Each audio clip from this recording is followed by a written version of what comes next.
Tuberville, the continued Tuberville hold on military promotion to the Pentagon. Yeah. He says, quote, as long as the Pentagon keeps the unlawful elective abortion policy in place, my holds will remain, end quote.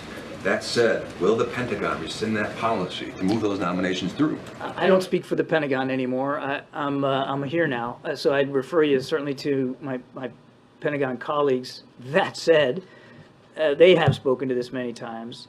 First of all, the senator's just wrong. It's not an unlawful policy. It's perfectly legal, perfectly in keeping with the law. He says it violates the Hyde Amendment. It doesn't. They've done a legal scrub at this at DOD. It's just wrong. While I won't speak for the Pentagon, I'm certainly just not going to let a lie and falsehood live on. It's not a violation of the law. It is a legal policy. All that they're doing is providing some travel ability for female members of the military or their families. They're stationed in a place where the laws are restricted. They can go get the reproductive care that they deserve, that they have every right to expect from the United States military. So I'm sorry, Senator Tuberville's just wrong. The policy's not unlawful. Now, if he wants to take that up in Congress and pass new legislation, well, certainly that's the writ of Congress.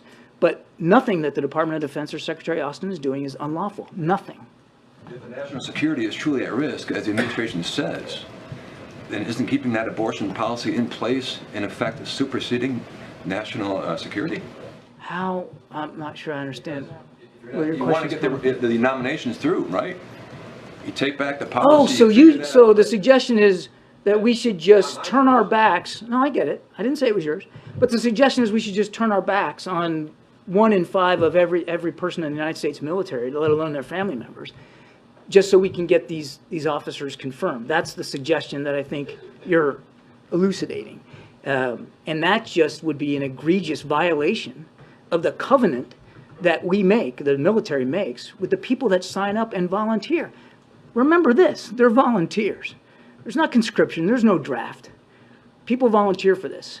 And when they volunteer for that duty, they have every right to expect that they're going to get the health care they need. And let me tell you something else. A healthy force is a ready force. So don't talk to me about national security being impaired.